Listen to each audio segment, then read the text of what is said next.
Up till now we have discussed about the views, what are the views, why do we use the views, and how to create the views, how to create the updatable views, how to delete the views, how to drop the views, how to rename the views, and how to show the views and the view definition. Now we are going to discuss some of the types of views, and then we will discuss the advantages of views at the end. So here are the four types of views. We start with the simple view, a view that is based on only a single table, which doesn't contain group by clause and any function. So a simple view is a view which do not have any joins. So we are using a single table, which means we are not creating the joins, and it does not contain a group by clause. So a simple view is a view that has been created using a select statement, which doesn't contain the joins and the group by clauses. So this is the simple view. Then we have a complex view, a view based on multiple tables which contain group by clause and functions. So if you have created a view that is selecting the data from multiple tables using the joins, and it is also using the and or also using the group by clauses, then this is a complex view that we have just created. So the view that we just created in the previous example was actually a complex view. So here it is actually using the joins. So this is not a simple view, this is the complex view. Alright. So then we have inline views, a view based on a subquery from clause. That subquery creates a temporary table and simplifies the complex query. At that time, at this particular moment, it will be difficult for you to understand the inline view because you haven't completed, you haven't studied the subquery topic in detail.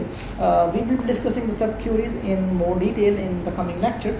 Then you will be able to actually digest what is being said about the inline views. So in the subqueries, we actually write a query inside another query. So here in the from clause, so you are creating selecting a data. The first thing is this: you should just select the data from one table, or you just select the data from a couple of tables using joins. The third type of selecting the data is to select a data from a query. So in the from clause, instead of just writing a table name, you write a query, and the data is selected from here first, and this data is considered as a table, as a virtual table, and then your selected columns are selected on the basis of the executed query. So this is called the inline view. This is also a type of view because temporarily it creates a virtual table for you when you write a query in the from clause. Okay. The number 4 is the materialized view. So materialized view are actually those views, as we already have discussed that views are actually the logical tables. The data is not actually stored in those tables, in those views, but here are a type of views that are called materialized view, and a view that stores the definition as well as the data is called the materialized view. So here are some type of views that store the definition of the view as well as the data. So this is the materialized view for you. So it creates the replicas of the data by storing it physically. It is actually replicating the data that you have selected in a particular view. So for example, if we talk about the view we have created, so the data we have selected using the view, this data will be stored physically on the in the databases as a replica of this particular record, the actual record. So it will serve as a replica, and you can do whatever you want, whatever you want to do the changes with this data. So when you store the results of your query permanently physically using the views, by creating the replicas of those data selected by your view, then it is called the materialized view.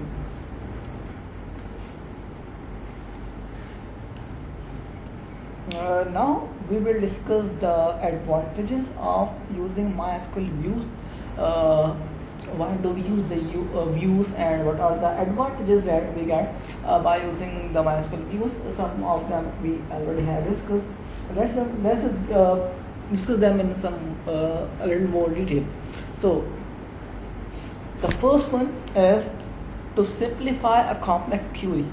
So views have simplify the complex queries. If you have any frequently used complex query, you can create a view based on this particular query, so that you can reference to the view by using a simple select statement instead of typing the query all over again. So as we discussed, the first advantage is the simplicity. When you write a complex query, it takes time, and when you again will write the same query, it will be overburden for you. So a query that you use frequently, you can create a view for this query and just select using the one select statement. You can just select out the records from this particular view that you have created. Okay. Next, we have make the business logic consistent. So suppose you have to repeatedly write the same formula in every query. So for example, for calculating something, you are going to write the formula.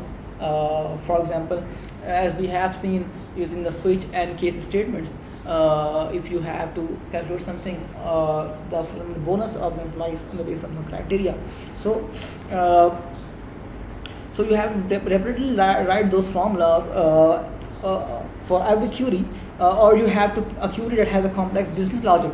So to make this logic consistent across queries, you can use a view to store the calculation and hide the complexity. So this is possible by human error, that you are using the same query again and again, and in writing the same query you just make a mistake, and the data that you have selected is not correct.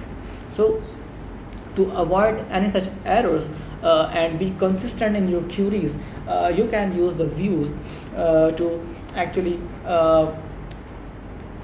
avoid the headache of writing the same formulas and same logic again and again, and be consistent with the queries and avoid any of the possible issues of the data, of selecting the incorrect data and presenting the wrong reports. Okay, the last one is add extra security layer, and this is the most important thing for views. As I already discussed with you, that the most important or the primary purpose of creating the views is to provide a logical window to the database users in which they can perform the operation what they want. Instead of exposing the database schema, the name of the columns, the type of the columns to the users, we just provide a window to the users, and they just interact with this particular window that's called view in the databases.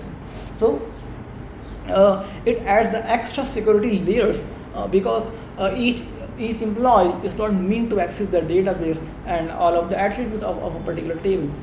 So table may expose a lot of data, including the sensitive data, as I discussed, that some personal information relevant to banking, the social security number, that is the salary of the employee, which this information is only relevant to the accounts department or the HR department. So not all of the employees of a company should be accessible to access this data, this sensitive data. So these are the three advantages of using MySQL views. So you have some lab tasks as well for this lecture. So what we have discussed in this lecture, we have discussed that views are actually virtual tables. We can consider the views as tables because we can select the data from the views as we do in tables. We can update the data in the views as we do the tables. We can delete the data from the views as we do in the tables. So whatever the operation we do with the tables, we can do the same operation with the views as well.